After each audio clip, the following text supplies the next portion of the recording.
Few Americans alive today are unaware that our 16th president, Abraham Lincoln, was assassinated while in office. It has been a part of American history textbooks for generations.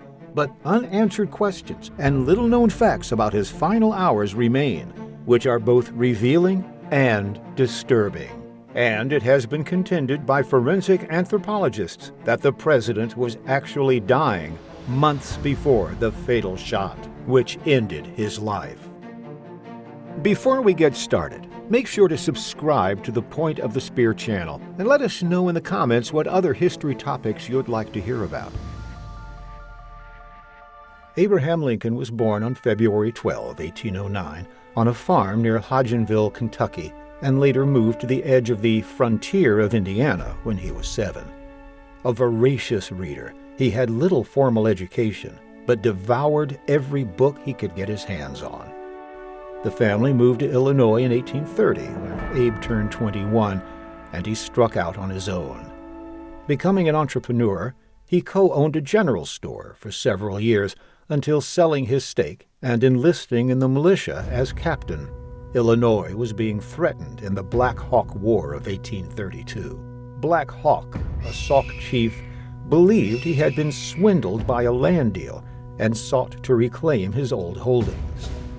Lincoln did not see direct combat during the Black Hawk War, but the horrific sight of the corpse-strewn battlefields at Stillman's Run and Kellogg's Grove haunted him, a sight that would become all too familiar when the Civil War broke out 29 years later. After a lengthy law career as a self-described prairie lawyer during the early 1850s and an earlier term in Congress from 1847 to 1849, he joined the new Republican Party. As a prominent party member, he had a series of heated debates in 1858 with Stephen A. Douglas over slavery and its place in the United States. These debates catapulted Lincoln into a prominent figure in national politics. His anti-slavery platform made him highly unpopular with Southerners, and his nomination for president in 1860 turned them against him. With whispers of Southern secession brewing, on November 6, 1860, Lincoln secured the election for president without the support of a single Southern state. 4 short months later, on March 4, 1861, in his presidential inaugural address, he appealed to the rebellious Southern states, 7 of which had already seceded, to rejoin the Union.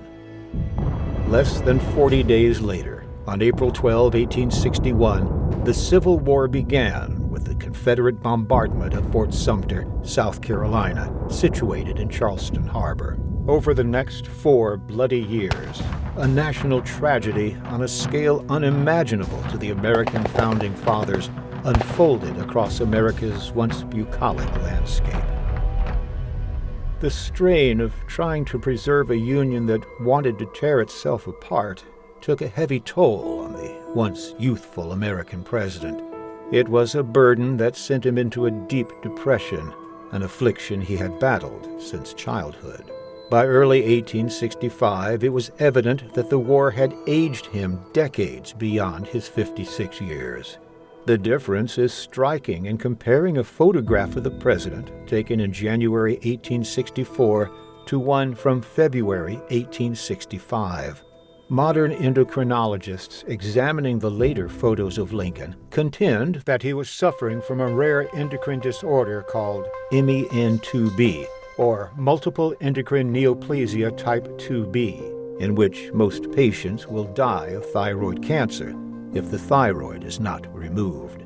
One characteristic of this syndrome is the presence of mucosal neuromas, little bumps on the lips. Close examination of photographs suggests that he did have these. Whether this disorder was present, we perhaps will never know for sure. What is clear is that the president's demise was looming, a certainty that even Lincoln himself, it is said, foresaw. 10 days before his fateful trip to see the comedy farce Our American Cousin at Ford's Theater on the evening of April 14, 1865, he is reported to have had a prophetic dream predicting his own death.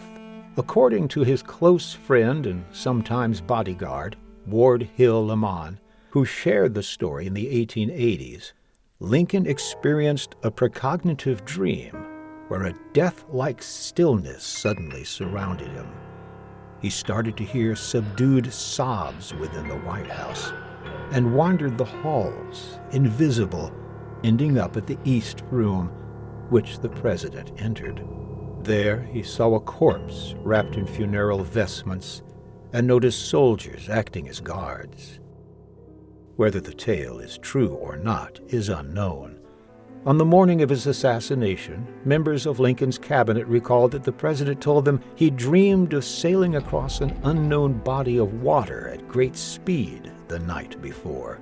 He also revealed that he'd had the same dream repeatedly on previous occasions before, quote, nearly every great and important event of the war, unquote. No other event in the history of the Civil War shook the nation to its foundation than the shot fired shortly after 10 p.m. from the Derringer pistol held by John Wilkes Booth. Lincoln battled for life from the moment he slumped forward with a bullet through the brain. The first doctor to attend Lincoln was a 23-year-old Army captain named Charles A. Leal. He received his medical degree 6 weeks earlier, on March 1, from the Bellevue Hospital Medical College in New York. In 2012, a remarkable discovery was made by a research assistant working on the Papers of Abraham Lincoln project. The researcher found Dr. Leal had written a 22-page, almost hour-by-hour accounting of the president's demise that had sat in the archives unread for nearly 150 years. The report was written only hours after Lincoln's death. In the report, Dr. Leal reported that he had reached the president and he was in a state of general paralysis. His eyes were closed, and he was in a, quote, profoundly comatose condition, unquote. Leal was joined in the theater box by 2 other doctors, Charles Taft and A.F.A. King, and the 3 decided to move the mortally wounded president to a home across the street. That home was the Peterson boarding house, owned by William and Anna Peterson at 453 10th Street. The president was carried to a room upstairs in the house, rented by Union soldier William T. Clark. Lincoln was placed on the bed in a diagonal position due to his 6-foot 4-inch frame. Several of President Lincoln's closest advisors hovered nearby. All kept vigil throughout the night, but it was all for naught. By daybreak at 6:40 a.m., Dr. Leal wrote, his pulse could not be counted, it being very intermittent, 2 or 3 pulsations being felt and followed by an intermission, when not the slightest movement of the artery could be felt. The inspirations now became very short, and the expirations very prolonged and labored, accompanied by a guttural sound. 10 minutes later, at 6:50, alarmed by Lincoln's respirations becoming shallow and intermittent, Dr. Leal recorded, the Surgeon General now held his finger to the carotid artery. Colonel Charles Crane held his head. Dr. Robert Stone, who was sitting on the bed, held his left pulse, and his right pulse was held by myself. 30 minutes later, the end came. As Dr. Leal recorded, at 7:20 a.m., he breathed his last, then paraphrased Ecclesiastes 12:7. The spirit fled to God, who gave it. Secretary of War Edwin Stanton famously declared, now he belongs to the ages, although some historians have insisted that Stanton said, now he belongs to the angels. Stanton then closed by distilling Lincoln's legacy, which many Americans would still agree with today. There lies the most perfect ruler of men the world has ever seen.